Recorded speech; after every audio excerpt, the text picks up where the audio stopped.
Well, Boko Haram's been around since around 2002, when their leader Mohammed Yusuf took up a position that he was going to introduce Sharia law across Nigeria, and that Muslims were the majority in Nigeria and still are, and they should have Sharia law across the country.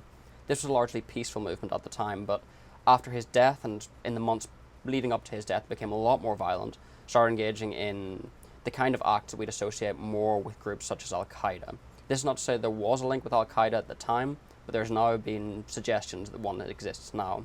Their most famous attacks have been, number one, the one in the UN in Abuja, the capital of Nigeria. That was last year. And then 6 months after that, they started carrying out a new wave of attacks across the north of Nigeria, which is predominantly Muslim. These attacks were horrific in that they were carried out. There were bomb attacks, and then following the bomb attacks, there would be waves of men with AK-47s looking to mow down people in the street. So we had on Christmas Day the bombing of a Catholic church in Abuja, and we had on New Year's Day the massacre of many people across northern Nigeria, across the cities of Maiduguri, across Kano, across Kaduna, and across Zaria. Is it established that they have a link with Al Qaeda now, do we think? People suggest there's a link with Al Qaeda. What would make many intelligence analysts think that there is a definite link is the bombing in the UN, because the type of bombs that were used here are not something you would normally see Boko Haram use. What we're now seeing is a level of sophistication that people didn't think they were capable of. And the sophistication in bombs especially would make people think that they're having advisors from, perhaps some people say, the Nigerian government, people defecting from the Nigerian army and joining Boko Haram.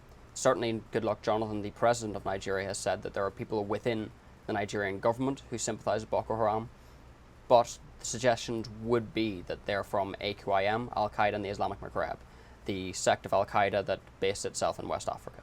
How worried are people about what's happening in Nigeria at the moment? For companies, it's very worrying because there's a lot of investment being pulled out right now out of fears, especially in the north of Nigeria. In the south of Nigeria, there's certainly more fears now. I mean, there's mass uprisings earlier on in the year, but that was against the oil subsidies.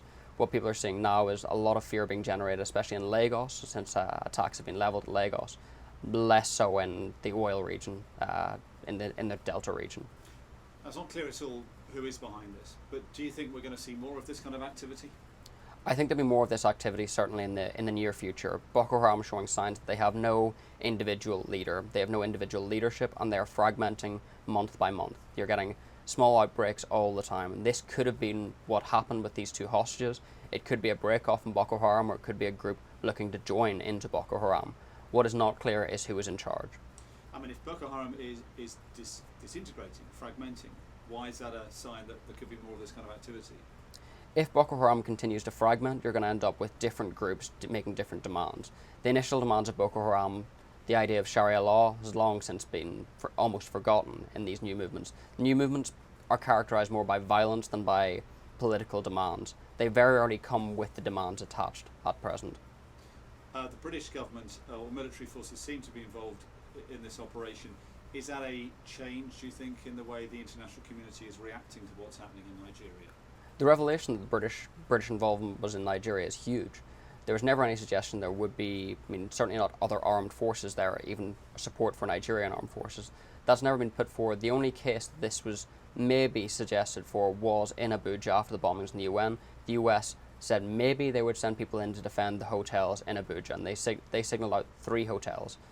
But they never sent in the troops, and I think the Nigerian state were thankful for that the US government gave support to the Nigerian army on the ground. The fact that the UK has started to get involved there shows that there is a level of dissatisfaction, certainly, with the way Nigeria has handled the threat of Boko Haram, especially for companies in the region. And just one last question. Presumably, if there's a growing concern about security, that leads to less investment. It's a kind of vicious cycle that could be happening there. Yeah, this could start off another vicious cycle. We've seen it before in Nigeria, we've seen it with civil wars, and we've seen it with dissatisfaction with government leaders.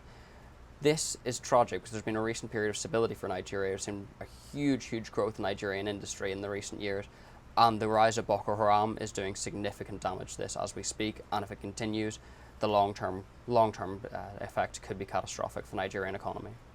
Perfect.